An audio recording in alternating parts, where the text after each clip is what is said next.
I'm Brianna Drohen from LaunchSpace. I am here to tell you a little bit about our organization, so come in, I'll show you around. So LaunchSpace, we founded in 2017 with the idea of having a large space where people in our region can come together and create together, connect, share their work, and grow their creative business. And we started our makerspace, building on our makerspace in 2018, and then when we opened in 2021, and we've been growing ever since. The idea for LaunchSpace really came when Alec McLeod, our co-founder, and myself both really wanted to create a space where people could get a membership and have access to high quality, high cost equipment. So this community cost sharing model that we both appreciate and understand how much it supports a community. And we really wanted to do it through the arts and renovating a mill building. And here we are located in the Orange Innovation Center. You can see behind us is our gallery store where artists, our members and students are able to sell their wares, along with Stage on Main, down on Main Street in Orange, and also at the Garlic and Arts Festival, throughout also other galleries in the region. And so we really like to promote having spaces and sales pipelines for the people who are creating in our space. LaunchSpace really is around creating spaces and developing programs that support our entire community. Anything from our open, free community paint nights and Saturdays at the Space that are funded through our partners at the Community Foundation of Western Mass.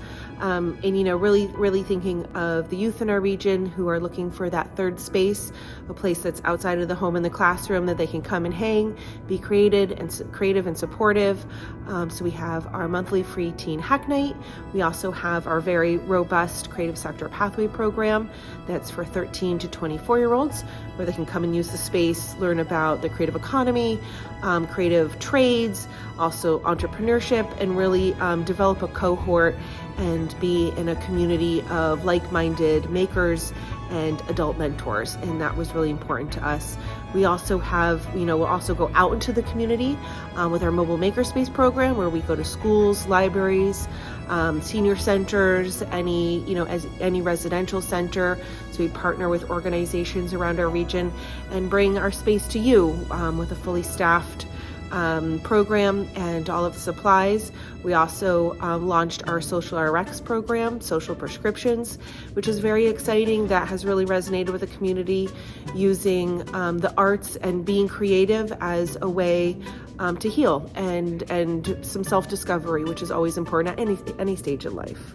Our community, it's really for everybody. We try to open our doors and have as many programs and accessibility that we can to offer the community a safe and supportive space to be creative and be themselves.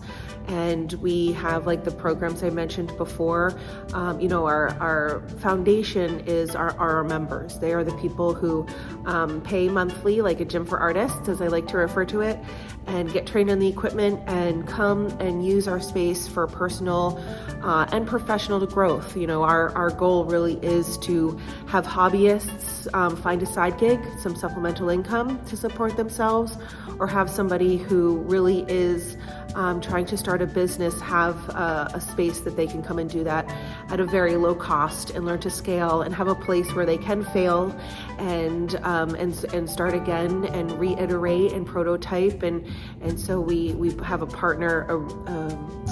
region of partners that support that work. The Franklin County CDC, New View Communities, GCC are all part of our network of partners. Why is the creative economy important in the North Quabbin? I think it's important everywhere. I think in our region here, in this rural area of Western Mass, which can be, has been underserved for a long time, I think having a place and resources available where you have opportunity to do something you love and be able to hopefully, generate some revenue from it, or just do it because it's your outlet.